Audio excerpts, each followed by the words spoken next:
We got to be quiet. We can't say anything. Shh.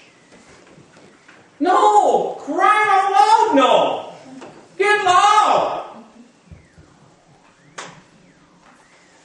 Jesus Christ died so that you didn't have to. He won a victory so you didn't have to fight the fight.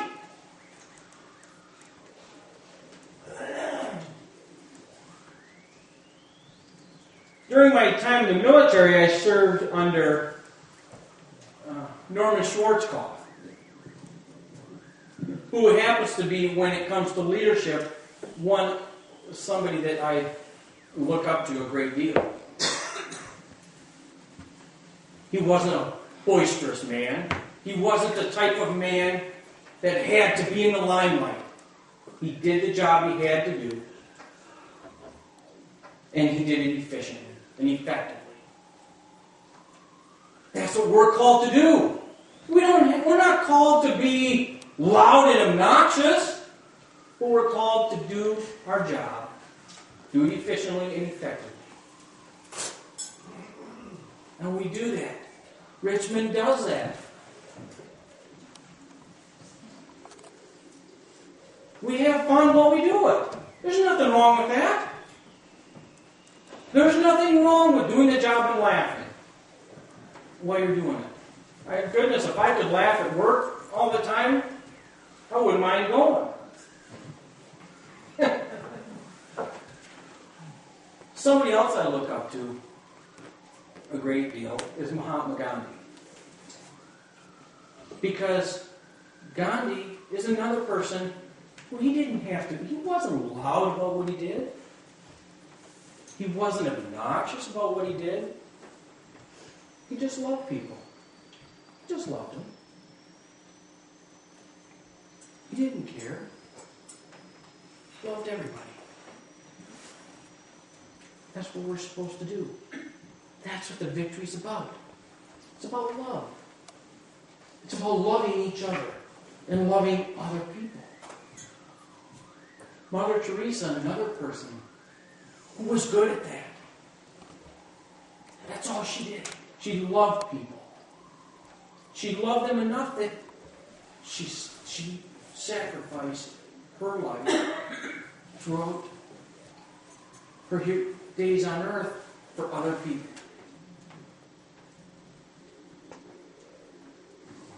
She didn't get rich doing it.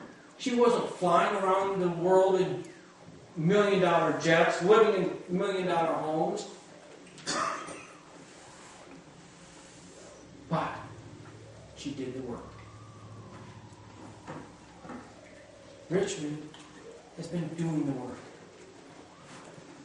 Are we the biggest congregation? No. We may not be the biggest congregation in size, but you want to know something? There is a congregation in this mission center that can beat Richmond when Richmond puts its mind to something. I have proof of that because Joanne and I used to have, every summer, her and I used to tease back and forth when it comes to the penny jars.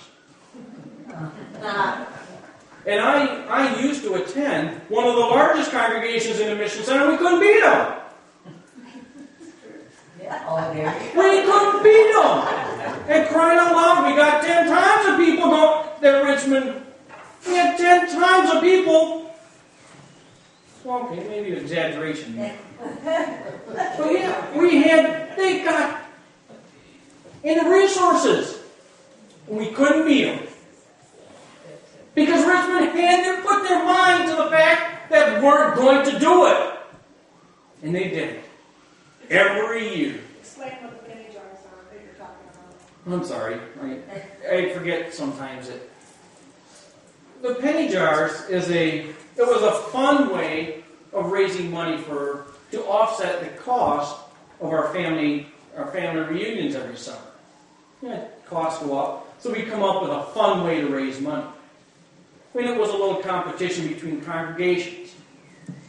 In the top 3 congregations, in fact, the trophy is right here. The top 3 congregations got a little trophy. And I don't think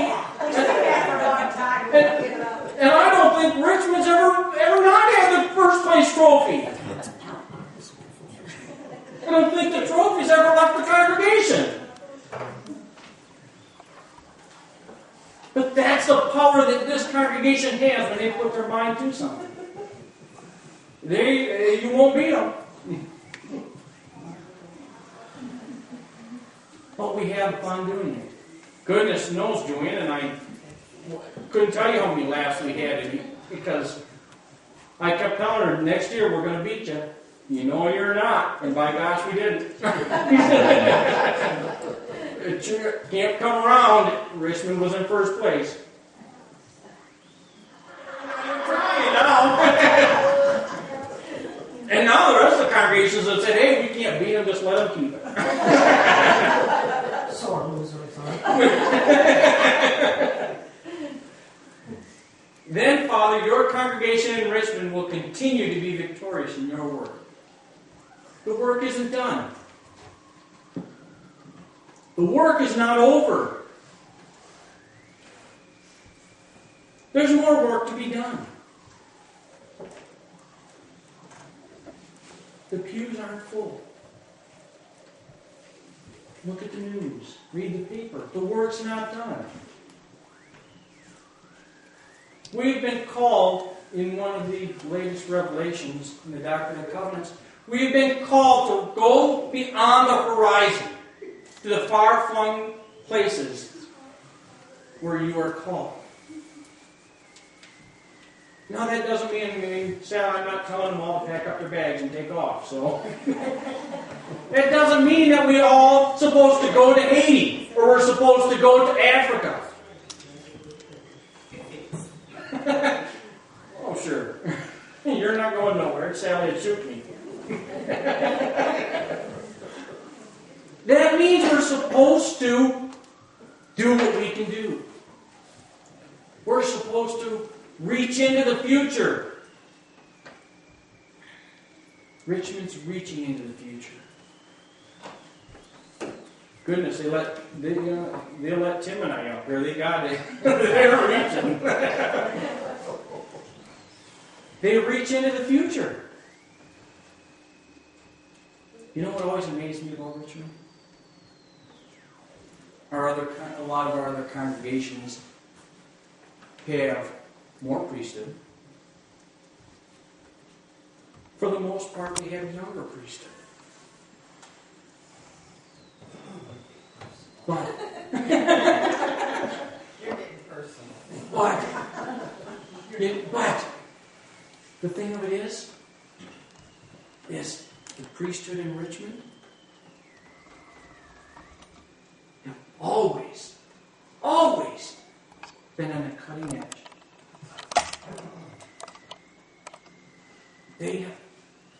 I used to admire the priesthood here. Because when the other congregations were looking around saying, where are you? Richmond was overflowing with youth. When the other congregations were saying, where is everybody? Richmond was overflowing with them.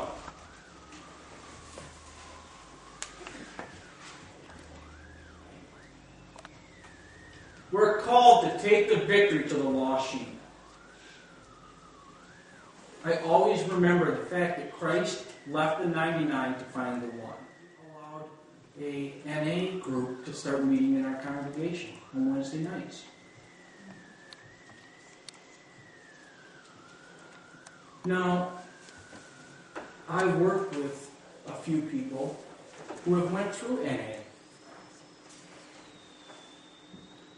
Those are lost sheep. Those are the people that Richmond's reaching out to. And we were actually thanked. And they said, you know what? We love to hear the singing. Because they meet at the same time we're having prayer service on Wednesday night. They said, we enjoy the singing. Now, you know what? Maybe they'll never come to Richmond. Maybe they'll never be a member of the Richmond congregation. But Richmond planted that seed. Through a simple, you can use our building to have your meetings. That's what it's about.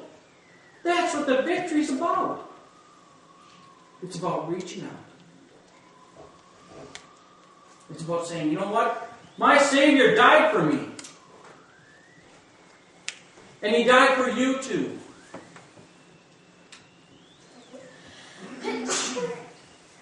We're here tonight to sing the praises of the victory. Like I said, it's not a solemn event. It's not something to be sorrowful about.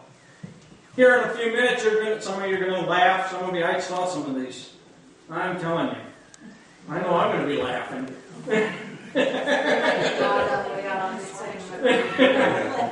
It's not something to be quiet about. Once you leave the doors, it's not something to be quiet about. It's something to be joyous about. We need to get loud. The people in Richmond need to hear us. They need to know that we're here. They need to know that our door is open.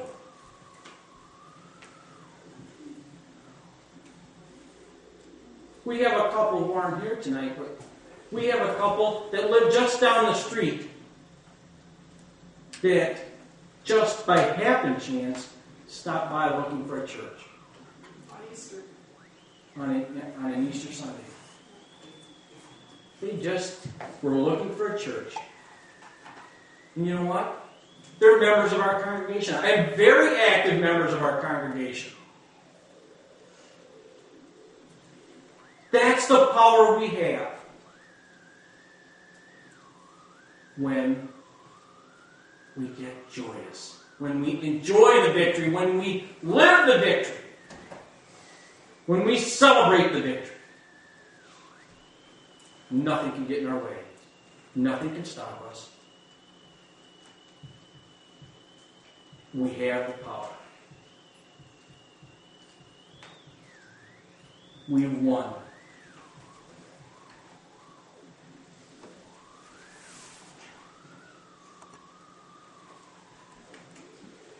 You'll notice that in your pews, kind of every other one, there's a box of Kleenex. You may need it, and you may not.